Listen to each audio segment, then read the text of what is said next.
શ્રી ભગવાન બોલ્યા, સર્વજ્ઞાનો કરતા ચડિયાતા ઘણા ઉત્કૃષ્ટ એવા જ્ઞાનને ફરી કહું છું, જેને જાણીને સગળા મુનિજનો આ સંસારમાંથી છૂટીને પરમ સિદ્ધિને પામી ચૂક્યા છે. આ જ્ઞાનના આશ્રયે મારા સ્વરૂપને પામી ચૂકેલા માણસો સૃષ્ટિના આરંભે ફરીથી નથી જન્મતા કે પ્રલય કાળે પણ વ્યાકુળ નથી થતા. હે ભારત, મારી મહદ બ્રહ્મ સ્વરૂપ મૂળ પ્રકૃતિ સકળ ભૂતોની યોની છે, અર્થાત ગર્ભધાનનો આધાર છે. હું એ યોનીમાં ચેતન જીવ સમુદાય રૂપી ગર્ભને સ્થાપું છું. એ જડ ચેતનના સંયોગથી સકળ ભૂતોનો ઉદ્ભવ થાય છે.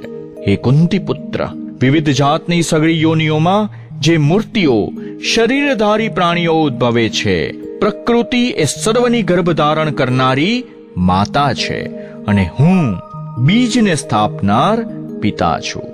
હે મહાબાહો, સત્વગુણ, રજોગુણ તેમજ તમોગુણ પ્રકૃતિમાંથી ઉદ્ભવેલા આ ત્રણેય ગુણો અવિનાશી જીવાત્માને શરીરમાં બાંધે છે.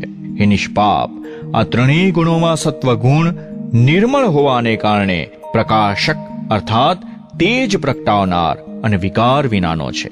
છતાં તે સુખના સંગ વડે એટલે કે સુખના અભિમાન વડે અને જ્ઞાનના સંગ વડે એટલે કે જ્ઞાનના અભિમાન વડે જીવાત્માને બાંધે છે. હે કૌંતેય, રાગ સ્વરૂપના રજોગુણને તું લાલસા અને આસક્તિમાંથી ઉદ્ભવેલો જાણ. એ આ જીવાત્માને કર્મોના તથા તેમના ફળોના સંગ વડે બાંધે છે. હે ભરતવંશી, સૌ દેહાભિમાનીઓને મોહિત કરનાર તમોગુણને તો તું અજ્ઞાનમાંથી ઉપજેલો જાણ. એ આ જીવાત્માને પ્રમાદ, આળસ અને નિંદ્રા વડે બાંધે છે. હે ભારત, સત્વગુણ સુખમાં જોડે છે, રજોગુણ કર્મમાં અને વૈ તમોગુણ તો જ્ઞાનને ઢાંકી દઈને પ્રમાદમાં પણ જોડે છે.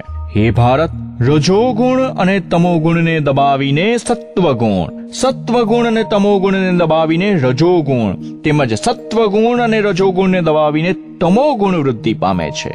જે વખતે આ દેહમાં અનંતકરણ અને ઇન્દ્રિયોમાં ચેતનતા અને વિવેક શક્તિ ઉપજે છે, એ વખતે એમ સમજવું કે સત્વગુણ વધ્યો છે. હે ભરતવંશીઓમાં શ્રેષ્ઠ, રજોગુણ વધતા લોભ, પ્રવૃત્તિ, કર્મોને સ્વાર્થ બુદ્ધિથી તેમજ સકામ ભાવે કરવા, અશાંતિ અને વિષયની લાલસા આ સગળા જન્મે છે. હે કુરુનંદન, તમોગુણ વધતા અનંતકરણ અને ઇન્દ્રિયોમાં નિસ્તેજપણું, ચેતનાનો અભાવ, કર્તવ્ય કર્મોમાં પ્રવૃત્ત ન થવું, પ્રમાદ અને નિંદ્રા જેવી અનંતકરણની મોહમાં નાખનારી વૃત્તિઓ આ સગળા જન્મે છે. જ્યારે સત્વગુણ વધ્યો હોય ત્યારે આ માણસનું મૃત્યુ થાય છે તો ઉત્તમ કર્મ કરનારાઓના નિર્મળ દિવ્ય સ્વર્ગ આદિ લોકોને પામે છે. જે વખતે રજો ગુણવત્તા મૃત્યુ પામીને કર્મસંગીઓમાં એટલે કે કર્મોમાં આસક્તિ રાખનારા માણસોમાં જન્મે છે તથા તમોગુણ વધ્યો હોય ત્યારે મરણ પામેલો માણસ જંતુ, પશુ જેવી મૂઢ યોનિઓમાં જન્મે છે. શ્રેષ્ઠ કર્મોનું સાત્વિક એટલે કે સુખ, જ્ઞાન, વૈરાગ્ય આદિ નિર્મળ ફળ તત્વજ્ઞાનીઓએ કહ્યું છે, જ્યારે રાજસ કર્મનું ફળ દુઃખ તથા તામસ કર્મનું ફળ અજ્ઞાન કહ્યું છે. સત્વગુણમાંથી જ્ઞાન જન્મે છે અને રજોગુણમાંથી નિશંકપણે લોભ તથા તમોગુણમાંથી પ્રમાદ અને મોહ જન્મે છે અને વળી અજ્ઞાન પણ જન્મે છે. સત્વગુણમાં સ્થિત માણસો સ્વર્ગ આદિ ઉચ્ચ લોકોને પામે છે. રજોગુણમાં સ્થિત રાજસી માણસો મધ્યમાં એટલે કે મનુષ્ય લોકમાં રહે છે અને તમોગુણમાં કાર્યવા નિદ્રા, પ્રમાદ, આળસમાં આદિમાં સ્થિત તામસી માણસો અધોગતિ એટલે કે જંતુ, પશુ આદિ નીચ યોની તેમજ નરકોને પામે છે.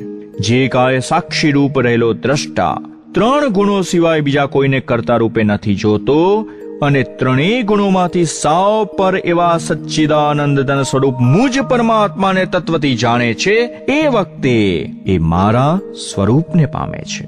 શરીરની ઉત્પત્તિના કારણે એવા 3 ગુણોને પાર કરીને જન્મ, મૃત્યુ, વૃદ્ધાવસ્થા અને સર્વ પ્રકારના દુઃખોથી છૂટેલો આ પુરુષ પરમાનંદને પામે છે. અર્જુન બોલ્યા, આ 3 ગુણોથી અતીત પુરુષ કયા કયા લક્ષણોથી યુક્ત હોય છે અને કેવું આચરણ કરનાર હોય છે તથા હે પ્રભુ, માણસ કયા ઉપાયથી આ ત્રણેય ગુણોથી અતીત થઈ શકે છે?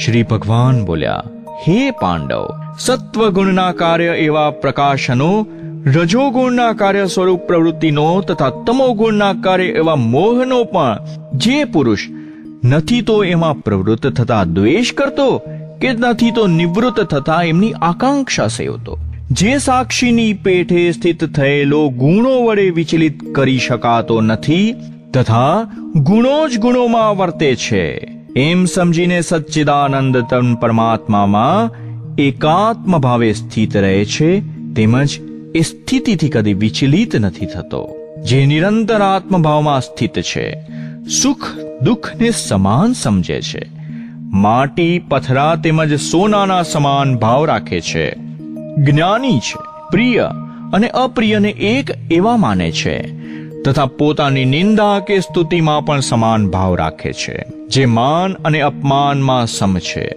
મિત્ર અને વેરી પક્ષમાં પણ સમ છે, તેમજ સર્વ કર્મોમાં કરતાપણાના અભિમાન વિનાનો છે, એ પુરુષ ગુણાતીત કહેવાય છે.